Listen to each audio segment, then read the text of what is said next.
6 people have been arrested in a major counter-terrorism operation against the PKK, which is a communist Kurdish organisation. But I think that I'm a little bit sceptical of why this has taken place today, just one day after the most wanted terrorist in the United States of America was also arrested. In this video, I'm going to go through my scepticism. Hello everyone, my name's Andre Walker. Thank you so much for watching this video. Please do subscribe, but much more importantly, please do hit the bell notification icon, because it's the only way to absolutely guarantee you get all my videos as soon as they are released.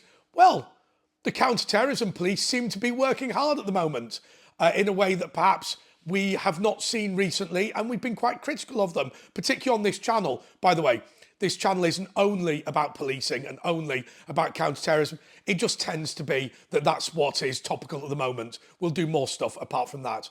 But anyway, we've seen these 6 people arrested. They're associated with the PKK and the Kurdish resistance to Turkey. The Kurdish Centre in Haringey was also raided, and I think it's extraordinary that a centre for migrants and refugees should be used for terrorism in this way, alleged or otherwise. Either way, it's an extremely worrying situation. Now look, before we get into this, let me just tell you what the PKK is. It's really easy.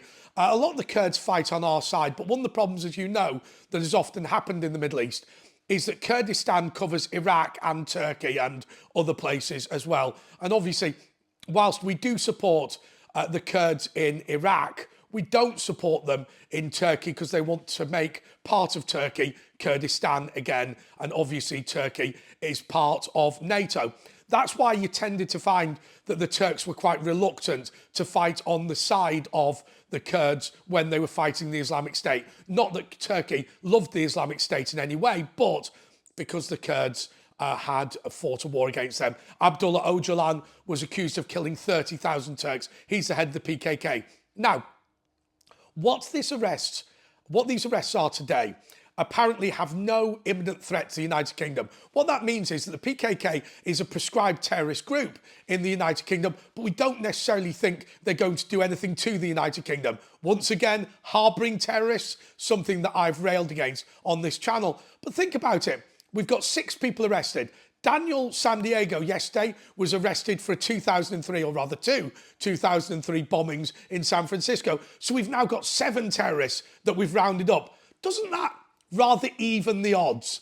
Because we had 10 people arrested Palestinian terrorists because there was an imminent threat, because they were attacking British military infrastructure, namely some of the defence contractors that operate in the United Kingdom, specifically in Bristol. They were doing it because the companies were Israeli owned, but nonetheless, they supplied the United Kingdom.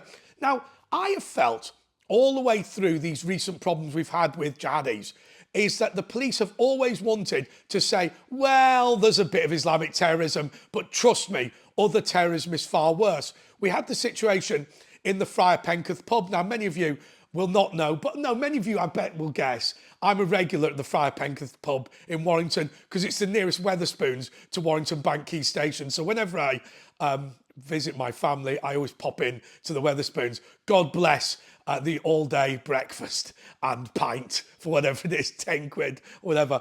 But they were those National Action guys. And effectively what they were doing was they were sat around the pub, getting drunk, going off about who they'd like to kill. Now, I don't think that that is appropriate. It shouldn't have happened. But I just think that they're dreamers rather than genuine terrorists. And I think it's always quite hard to work out who is genuine and who is just dreaming of a day in the pub when they could do something to push forward their aims in a violent manner.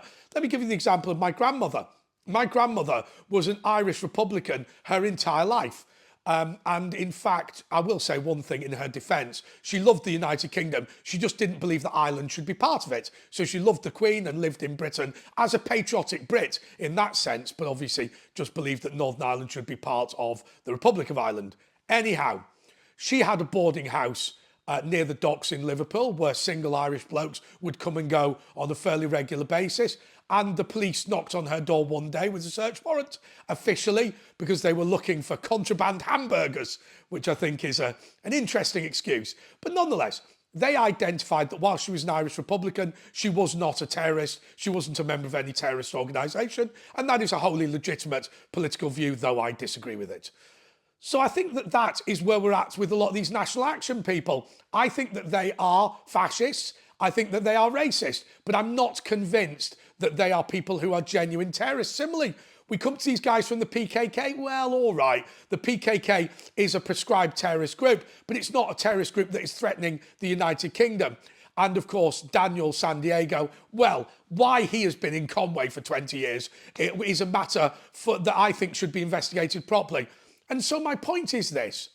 Every year, there's a report on the state of terror in the United Kingdom, and it always makes clear that we are more at risk from right-wing extremists and animal libbers because they're the fastest growing terror group. And I just wonder the extent to which this is a real threat and the extent to which this is kind of a false flag just in order to even up the numbers. Because what we've seen on one side is us really talk up these terrorists. You know, the Haringey Kurdish Centre, a centre for terrorism. Is it really? Or is it full of just a bunch of old buffers who can't speak English and are just claiming on the social? Question mark. The Friar Penketh pub, hub for terrorism, or a load of sad individuals who are just getting pissed on cheap beer?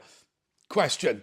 But then when you see what takes place in London with Hamas, when you see the Muslim Brotherhood operating, when you see people like Anjam Chowdhury, Abu Hamza, remember the government said, or the police said, that 90% of Islamic terror attacks in the UK were in some way linked to Anjam Chowdhury. He is a man that for years we said we couldn't raid his house because it was an infringement on his civil liberties. Similarly, we had Babar Ahmed operating in the UK. He's the one that Sadiq Khan said was his best mate. He ended up pleading guilty to being the head of fundraising for Al-Qaeda online. These terrorists are real, and they are doing a real job attempting to destabilise Britain, Europe and our allies. I'm less convinced about some of the rest of them, and I worry as to whether we are just rounding people up in order to even out the numbers. Well, of course, the other thing we do to even out the numbers is to make sure we always say that Islamic terrorists are actually not real terrorists. They're suffering from mental health breakdowns. Hello to everyone in Southport, by the way. We will see what cases are brought against any of these people, but I warn you that there might be a knock on your door as the counter-terrorism police attempt to pretend that you're a terrorist in order to disguise what is the real threat to the United Kingdom, and that threat comes from uncontrolled immigration. By the way, I will say one thing about our friends in the PKK.